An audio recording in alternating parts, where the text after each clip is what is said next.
नमस्कार दोस्तों आप सभी का हमारे चैनल में बहुत बहुत स्वागत था, स्वागत है और स्वागत रहेगा।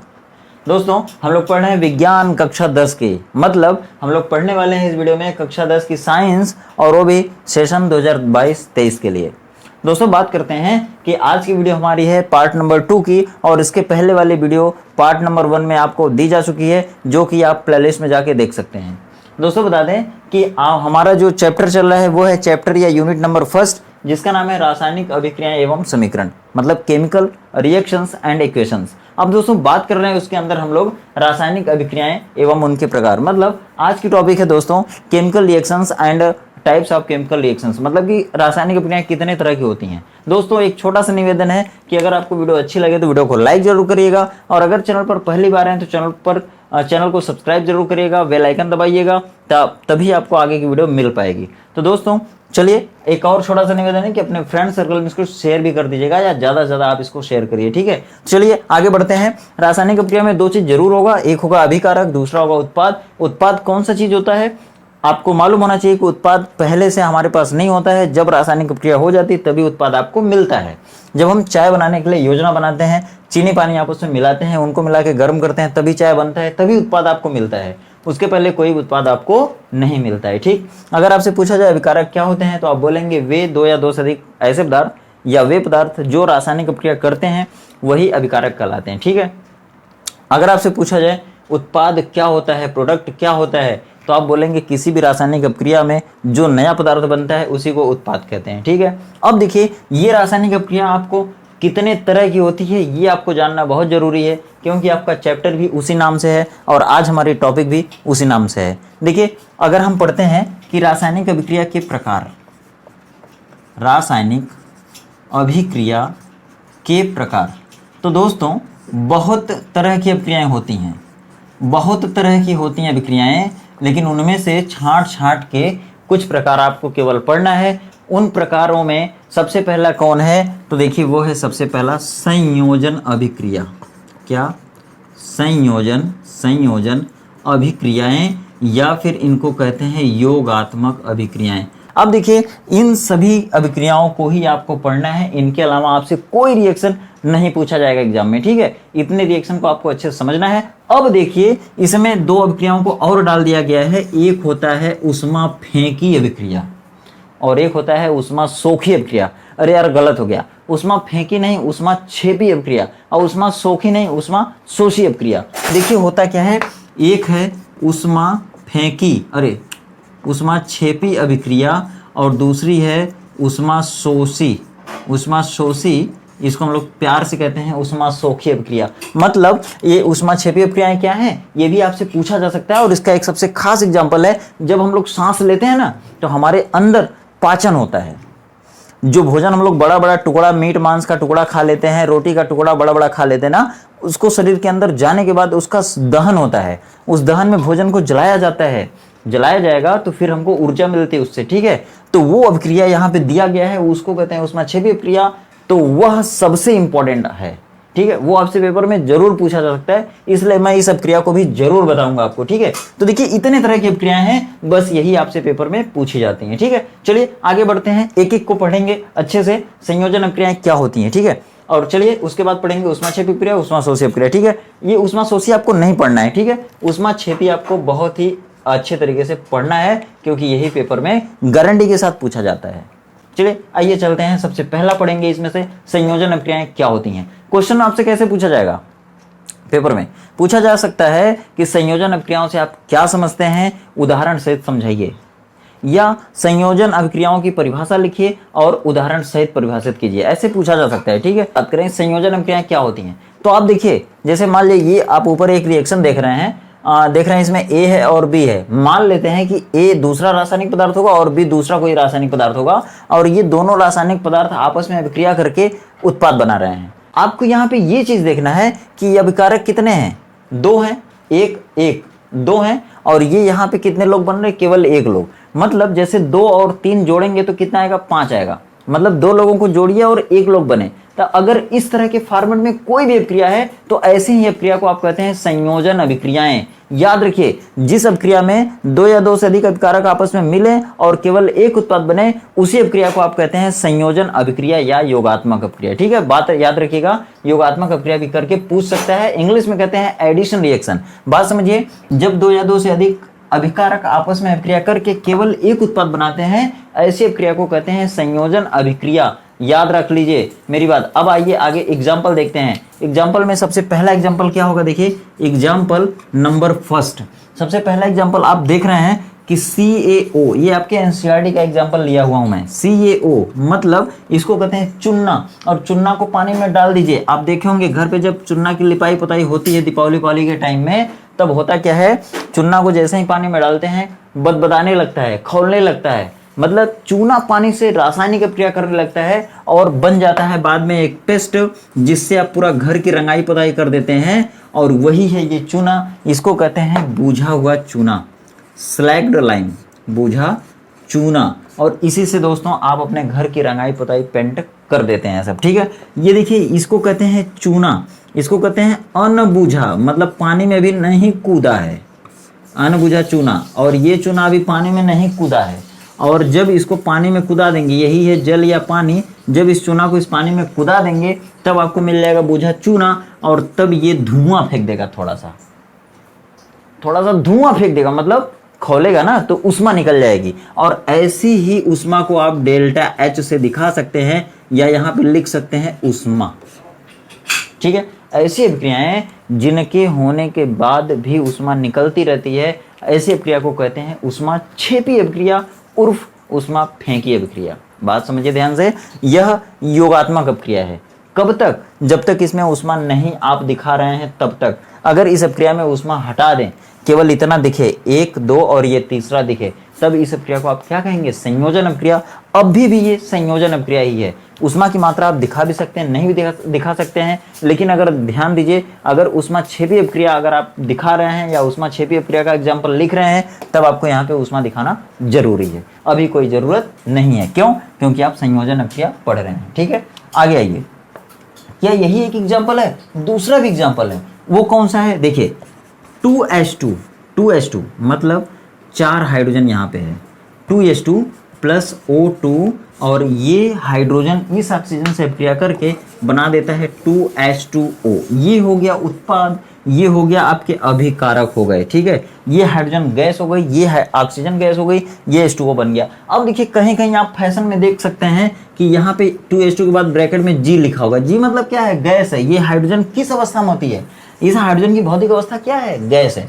ठीक है, ये ऑक्सीजन है, इसके भी बाद ब्रैकेट में ऐसे G लिख सकता है। G मतलब क्या हो गया? गैस, मतलब वो ऑक्सीजन जो है गैसीय अवस्था में होती है, या साधारण ताप और दाब पर ये गैसीय अवस्था में पाई जाती है। अब देखिए यहाँ पे H2O है। H2O मतलब क्या यहाँ पे बनाया जा सकता है? लिक्विड, क्योंकि ये जो लिक्विड जो H2O बनेगा ना, जल बनेगा, वो लिक्विड अवस्था में रहेगा, मतलब सामान्य ताप दाब पर द्रव अवस्था में होता है, इसलिए उसको हम लोग यल से दिखा सकते हैं। ठीक है, कोई दिक्कत नहीं। आगे आइए, क्या यही दोनों एग्जाम्पल हैं संयोजन अभिक्रिया के? अब नहीं कोई एग्जाम्पल है भाई, है और है। देखिए आगे, देखिए C कार्बन, करिखा कहते हैं इसे, कालिक कहते हैं। और जब इसको ऑक्सीजन में फैला देंगे तो धुआं बन जाएगा, काला धुआं, और यही है CO2।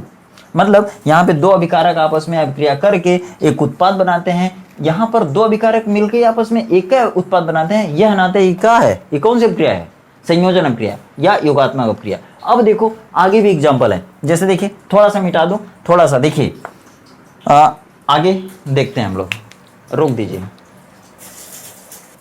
अब देखिए, अब हम क्या समझेंगे? अब समझेंगे ऊष्मा छेपी अभिक्रिया क्या होती है। तो परिभाषा याद रख लीजिए। अगर आपसे अलग से पूछा गया कि ऊष्मा छेपी अभिक्रिया क्या होती है, तो आप कहेंगे जिन अभिक्रियाओं के पूरा होने के बाद भी ऊष्मा निकलती रहती है, उसे कहते हैं ऊष्मा छेपी अभिक्रिया। याद रखिए, नहीं याद हुआ तो फिर से समझिए। वे अभिक्रियाएं जिनके पूरा होने के बाद या जिनके पूर्ण होने पर ऊष्मा का निष्कासन होता है, या ऊष्मा का उत्सर्जन होता है, या ऊष्मा निकलती है, ऐसी अभिक्रियाओं को कहते हैं ऊष्मा छेपी अभिक्रियाएं। उदाहरण देखिए आगे। जैसे देखिए, इसका सबसे खास एग्जाम्पल क्या है दोस्तों? सबसे खास एग्जाम्पल बता रहा हूं आपको ऊष्मा छेपी अभिक्रिया का, वो आपको याद रखना। जैसे आप जानते हैं ये मीथेन है, इसको मार्स गैस कहते हैं और कोयले की खानों में इसे मार्स गैस सूचक के रूप में प्रयोग करते हैं। ये धान की खेतों में निकलती है, दलदली जगहों पे पाई जाती है और बायोगैस में भी ये पाई जाती है और प्राकृतिक गैस का मुख्य घटक होती है। ठीक है, ये कई बार क्वेश्चन पूछा गया इसलिए बता रहा हूं। ये मीथेन गैस हो गई और जब इसको हवा में जला देंगे दोस्तों, तब ये अभिक्रिया तो होगी ही, कोई न कोई उत्पाद बनेगा ही, लेकिन ये ऊष्मा निकालेगी। मतलब इस अभिक्रिया के बाद ऊष्मा निकलती है, इसलिए इसको क्या कहेंगे, ऊष्माक्षेपी अभिक्रिया। जब इस मीथेन को जलाएंगे तब आपको देखिए कितना कार्बन यहाँ पे है, एक कार्बन है, दो कार्बन नहीं है, गलत हो गया, एक कार्बन है और यहाँ से ये ऑक्सीजन इस कार्बन के पास चली जाएगी। मतलब ये कार्बन यहाँ से हवा से अभिक्रिया करके धुआं बनाएगा सबसे पहले, धुआं, और ये धुआं यही है, कार्बन डाइऑक्साइड यही धुआं है। ठीक है, और यहाँ पर कितने हाइड्रोजन बच गए, 4 हाइड्रोजन है, 4 हाइड्रोजन को ऐसे लिख लीजिए 2H2, और यहाँ पर 2 ऑक्सीजन थे, 2 ऑक्सीजन और बढ़ा लीजिए, 4 ऑक्सीजन हो जाएगा। और 4 ऑक्सीजन में से 2 ऑक्सीजन कार्बन को दे दिए, 2 ऑक्सीजन इनको दे दीजिए, 2H2O, ये बन गया जल और ये बन गया धुआं जिसको धूम्र कहते हैं, स्मोक, और इसको क्या कहते हैं, हवा या वायु कहते हैं, और इनको क्या कहते हैं, मेथेन। और ये पूरी अभिक्रिया का क्या नाम हो गया, मेथेन का वायु में ऑक्सीकृत होना, या मेथेन का दहन कह सकते हैं। दहन हो जाएगा और धुआं यहाँ से निकल जाएगा, मतलब ऊष्मा यहाँ से निकल जाएगी, यहाँ पे ऊष्मा भी दिखाएंगे। और यही अभिक्रिया एक ऐसी है जिसके पूरा होने के बाद ऊष्मा भी निकलती है, इसलिए इसको हम लोग ऊष्माक्षेपी अभिक्रिया कहते हैं। आशा करता हूँ बहुत जोरदार तरीके से समझ में आ रहा होगा। आगे देखिए, दूसरा एग्जाम्पल बहुत इंपॉर्टेंट है। जैसे देखिए ये एग्जाम्पल नंबर फर्स्ट मान लीजिए, दूसरा एग्जाम्पल देख लीजिए, C6H12O6, ये क्या है, ये ग्लूकोज है या स्टार्च है, और यही आप भोजन के रूप में अपने पेट में अंदर तक ले जाते हैं। दोस्तों बताते हैं कि हम जितने भी अन्न खाते हैं उनमें लगभग 80% से 90% तक ग्लूकोज ही होता है। मतलब हमारे शरीर में ग्लूकोज ही जाता है, चाहे हम रोटी खाएं, चाहे हम चावल खाएं, चाहे हम आलू खाएं, चाहे जितने भी पेड़ पौधों से बनी चीज़ें हम खा लेते हैं, उसमें ज़्यादा से ज़्यादा अमाउंट में ग्लूकोज रहता है। और यही ग्लूकोज जब हमारे शरीर में चला जाता है तो हमारा फेफड़ा ऑक्सीजन लेता है बाहर से, मतलब नाक के माध्यम से हमारे शरीर में ऑक्सीजन चली जाती है, और ये 6 बार ऑक्सीजन अंदर आती है। और जब ये ऑक्सीजन अंदर आती है तो ये हमारा भोजन ऑक्सीकृत होता है, भोजन जलता है। मतलब भोजन के जो बड़े बड़े टुकड़े हम अपने पेट में डाल लेते हैं वह छोटे छोटे कणों में विभाजित होता है, और उसके विभाजित होने से मतलब उसके विभाजन को हम लोग कहते हैं कि भोजन पच रहा है। और पचने से 2 तरह का चीज़ बनता है, एक हमारे शरीर के लिए लाभदायक, एक हमारे शरीर के लिए नुकसानदायक। जो नुकसानदायक भाग होता है उसको हम किडनी से उत्सर्जन के माध्यम से बाहर कर देते हैं शरीर से, और जो लाभदायक चीज़ होती है उसको शरीर में अंदर उसको एब्जॉर्ब कर लिया जाता है, उससे ब्लड बनता है और शरीर की इम्यूनिटी बनती है। ठीक है, तो दोस्तों ये देखिए ये स्टार्च है या ग्लूकोज है, इस ग्लूकोज का ऑक्सीकरण होगा हवा में, और तब क्या होगा, 6 बार CO2 बनेगी और 6 बार H2O बनेगा, और पर्याप्त मात्रा में ऊर्जा निकलेगी जो हमारे शरीर में ATP के रूप में स्टोर हो जाएगी। ठीक है, मतलब इस अभिक्रिया को हम कह सकते हैं ग्लूकोज का ऑक्सीकरण है। और यह ऐसी अभिक्रिया है कि जिसके पूरे होने के बाद, इस अभिक्रिया के पूरे होने के बाद कार्बन डाइऑक्साइड बनती है और H2O मतलब जल बनता है जो शरीर में ही रह जाता है, और हमारे शरीर में ऊर्जा भी निकलती है। चूंकि इस अभिक्रिया में ऊर्जा निकल रही है अभिक्रिया के पूरा होने पर, इसलिए हम इसको कह सकते हैं ऊष्माक्षेपी अभिक्रिया। और यही अभिक्रिया श्वसन की भी अभिक्रिया है। अगर आपसे पूछा जाए श्वसन क्या होता है, श्वसन में होने वाली रासायनिक अभिक्रिया का उदाहरण लिखिए, तब ये चीज़ आपको लिखना बहुत ही जरूरी हो जाएगा। ठीक है, इसमें क्या क्या है मैं सारे पदों का नाम लिख दे रहा हूँ। ये है ऑक्सीजन, ये है ऑक्सीजन जो हम वायुमंडल से नाक के माध्यम से अपने शरीर में इंटर कराते हैं। ठीक है, ये हो गया कार्बन डाइऑक्साइड, आप जानते हैं बचपन से पढ़े, ये आपका जल हो गया, वो ऊर्जा हो गई जो ATP के रूप में हमारे शरीर में एब्जॉर्ब हो जाती है। ठीक है, यही चीज़ है। अगर आपसे पूछा गया श्वसन क्या है, श्वसन क्या है, तो आप कहेंगे कि वह प्रक्रिया जिसमें सभी जीव जंतु पौधों से, पेड़ पौधों से या भोज्य पदार्थों से अपने शरीर में ग्लूकोज की मात्रा को लेते हैं, ठीक है, ग्लूकोज ग्रहण करते हैं या भोज्य पदार्थों के रूप में अपने शरीर में लेते हैं और बाद में इस भोज्य पदार्थों का ऑक्सीजन की उपस्थिति में ऑक्सीकृत होकर जल एवं कार्बन डाइऑक्साइड में बदलना ही श्वसन कहलाता है। मतलब वह प्रक्रिया जिसमें जीवधारियों द्वारा ग्रहण किए गए भोज्य पदार्थों का ऑक्सीकरण होता है और उसके ऑक्सीकरण के फलस्वरूप जल और कार्बन डाइऑक्साइड बनता है तथा पर्याप्त मात्रा में ऊर्जा उत्पन्न होती है, उसे हम श्वसन कहते हैं। ठीक है, श्वसन कहते हैं और यह क्रिया किसी न किसी जीवधारी के शरीर में ही होती है। ठीक है, श्वसन की अभिक्रिया में होने वाली रासायनिक अभिक्रिया का समीकरण निम्नलिखित है या ऊपर दिया गया है, ऐसे आप करके इस अभिक्रिया को लिख सकते हैं और इसी के साथ यह आपकी संयोजन अभिक्रिया और ऊष्माक्षेपी अभिक्रिया खत्म होती है। अब आपकी दूसरी रिएक्शन शुरू होगी और उस दूसरी रिएक्शन का नाम होगा वियोजन अभिक्रिया। ठीक है, वियोजन अभिक्रिया। आइए देखते हैं क्या होती है वियोजन अभिक्रिया और उसी को कहते हैं अपघटन अभिक्रिया। तो अब इन दोनों अभिक्रियाओं का वर्णन करेंगे और उदाहरण भी लिखेंगे। इस वीडियो में बस इतना ही रखते हैं, वीडियो ज़्यादा लंबी हो जाएगी तो सोचते हैं कि थोड़ा सा वीडियो छोटी बने और आप लोग उसे पूरा अंत तक देखें, क्योंकि हम पूरी वीडियो तक कुछ ना कुछ आपको पॉजिटिव चीज़ें देते ही रहते हैं। तो दोस्तों इसी तरह के कॉन्सेप्ट के साथ मिलेंगे अगले वीडियो में अगले कॉन्सेप्ट के साथ, और उस अगले वीडियो में हम लोग पढ़ेंगे इसके आगे की अभिक्रिया यानी कि वियोजन अभिक्रियाएं क्या होती हैं, अपघटन अभिक्रियाएं क्या होती हैं। बड़े ही मजाकिया तरीके से उसको पढ़ेंगे और उसको समझने की भी कोशिश करेंगे और ऐसे ही बस आप सुनते रहेंगे ना, 10-20 मिनट की वीडियो होगी, सुनते रहेंगे, सारी चीज़ें आपको रट जाएंगी। आशा करते हैं दोस्तों कि इस तरह की वीडियो आपको आगे भी पसंद आएगी। दोस्तों अगर चैनल पर नए हैं चैनल को सब्सक्राइब करिएगा, वीडियो अगर अच्छी लगे तो वीडियो को लाइक करिएगा और अपने फ्रेंड सर्कल में बड़े से बड़े स्तर पर इसको शेयर भी जरूर करिएगा। चलिए मिलते हैं फिर अगले वीडियो में, तब तक आप खुश रहिए, व्यस्त मस्त रहिए, आपका दिन शुभ हो।